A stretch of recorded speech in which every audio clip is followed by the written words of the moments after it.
Hello students, good evening. Today we are going to do revision on the second chapter, that is components of food. The topics to be revised in this lesson are food, types of nutrients, in which we will discuss about carbohydrates, protein, fat, vitamin, mineral, test to detect the presence of the starch, protein and fats. And last we will discuss about balanced diet and deficiency diseases. So first we will discuss about food. You know, all living beings need food for their survival and growth, and we consume different type of foods in our daily life. So basically anything that organism eat or drink for their survival, it could be a food, because food is a necessary for provide energy. Okay, so, food, we can say any nutritious substance that people or animal eat or drink or the plant absorb in order to maintain life and growth. But all of them need food for their survival. If any organism does not receive food for couple of days continuously, what would happen? The organism would die. So they could not be able to survive. So let's look at some organism and what would they eat. We often see here rabbit with carrot, because it always be like to eat carrot. And we see the birds. The different type of birds have different food habits. Some like to eat seeds and some like small insects and worms. See the cow. Cow always feed grass or green plants. So they directly depend on the plant. So now we can say different organisms have different food habits. Now think, what do we eat? You know, we take different variety of a food. Some of us eat a lot of vegetable and it can be taken as a raw material like a salad and some fruits. And some food we can take in the cooked form. So we can say directly and indirectly we depend on plant as well as animals for our food, for our survival.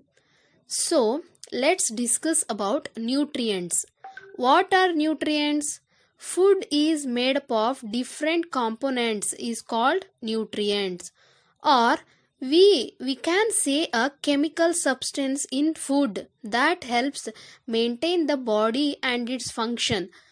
Now, how does the body use these nutrients? Body use nutrients in the form of energy, growth, repair and maintenance. Types of nutrients, they are carbohydrates, protein, fats, vitamins, minerals, water. In addition to these nutrients, food should also contain dietary fibers, which are important for the proper functioning of our body. First, we will discuss about carbohydrates. It is a major source of energy of our body. If we see, carbohydrates are made of carbon, hydrogen and oxygen. You see, carbo means carbon and hydrates means water. And water have the formula H2O. So in which it is a combination of hydrogen plus oxygen. So that's why we call carbohydrates is made up of carbon, hydrogen and oxygen atom. Types of carbohydrates. Two types of a carbohydrates. First, sugar. Sugar is a simple carbohydrates and a quick source of energy. Some natural sources of sugar are fruits, honey, etc. Now second one is starch. It is a complex carbohydrate and it is made up of several sugar particles linked together, and it provides energy for over a longer period of time. It is found in food such as rice, wheat, maize, potatoes, etc. So now, how carbohydrates work? First, it broken down into sugar in the upper body. Sugar is then absorbed in the blood and sent to the various part of the body, where it is converted into energy. Carbohydrates are the most common nutrients in food. Carbohydrates in our diet mostly comes from the plant. Now you can give answer of these type of questions. A low carbohydrate diet is suggested for people who want to lose weight. Should they totally remove carbohydrate from their meal? Why or why not? Now, how you can find in your food carbohydrates is present or not present? You know, carbohydrates is two types, sugar and starch. So let's take activity 1 to test the presence of sugar in the given food sample. For this, material required are food sample like tomato, potato, banana, juice, milk, bread, egg, cooked rice, etc. plus water, Benedict solution, test tube, beaker, test tube holder and Bunsen burner, etc. You have to take. Then what you do for completing this test? First grind the food sample in water, then add equal amount of Benedict solution to the food sample. Then heat this mixture and look at the difference to determine where the amount of sugar present is high or low.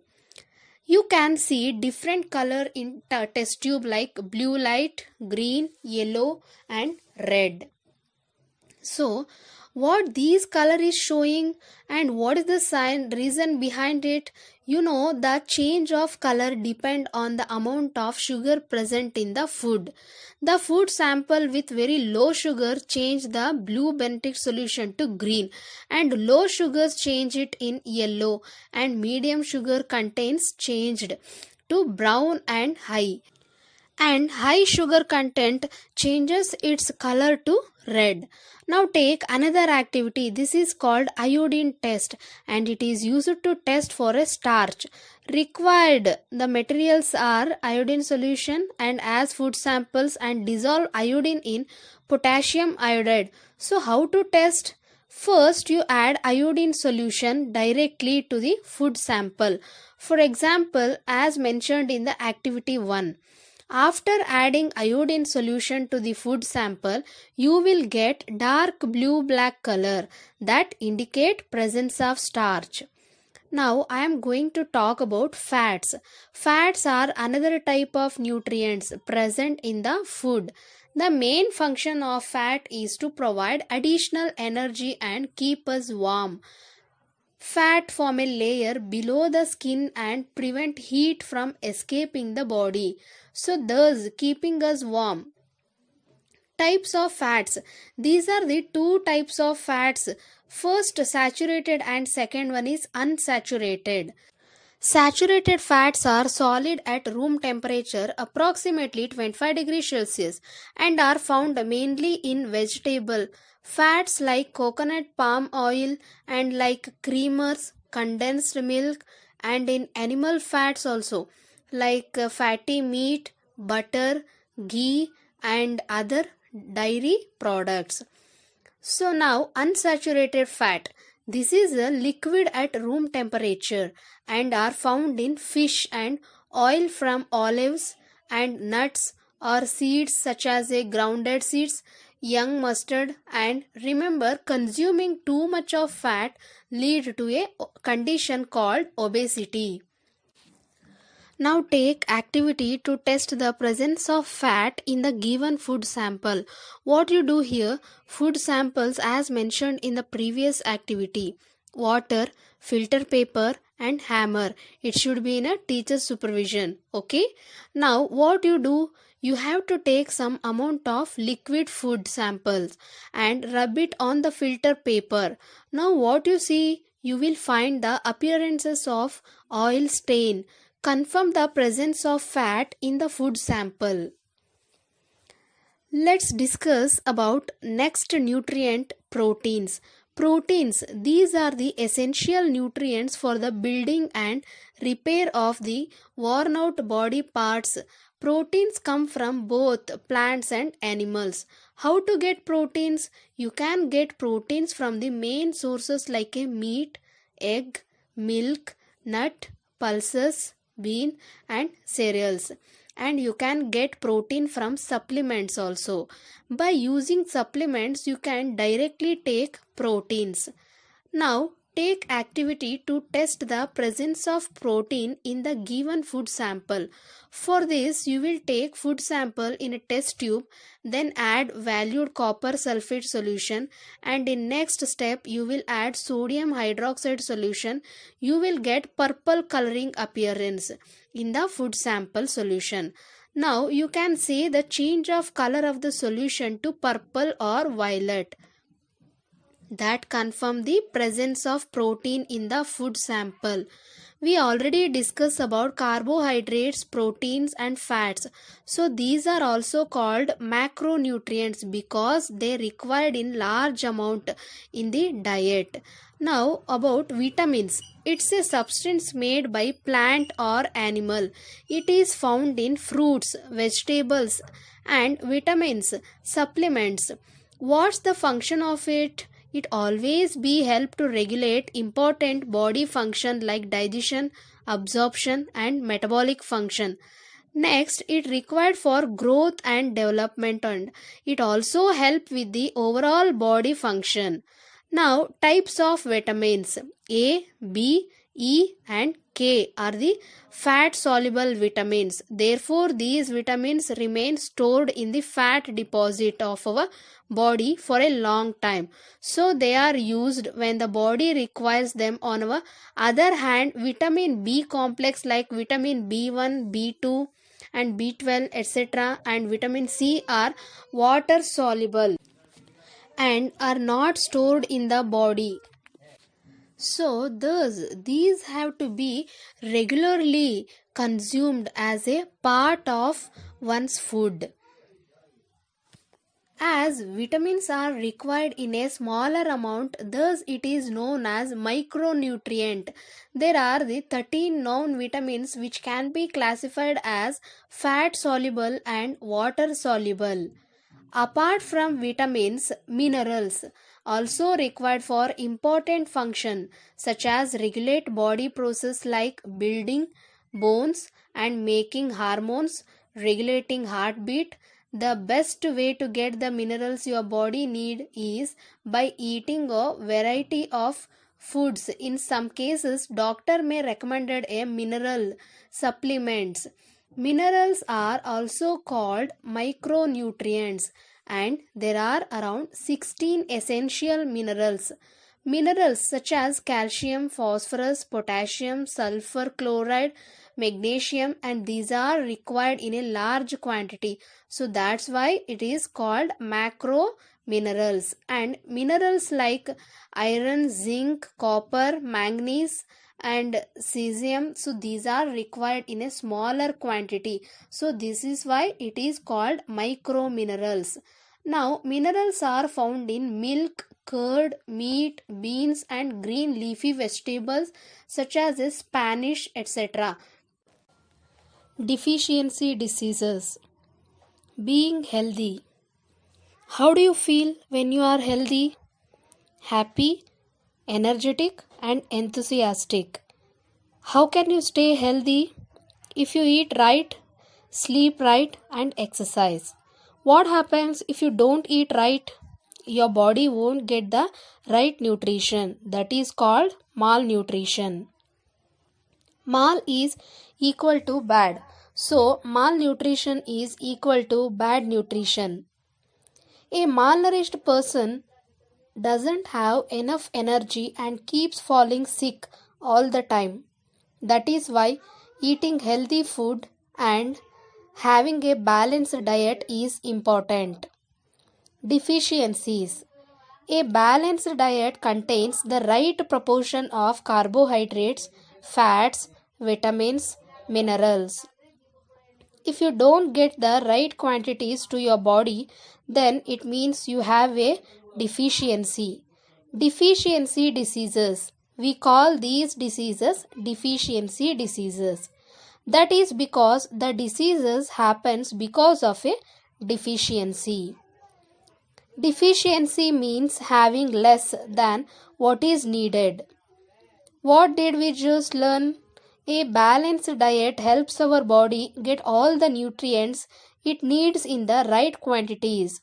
When the body doesn't get the nutrition it needs, we have a deficiency. Protein deficiency. Proteins are needed for growth, repair, and bodybuilding. What happens if there is a protein deficiency? Obviously, growth doesn't happen well.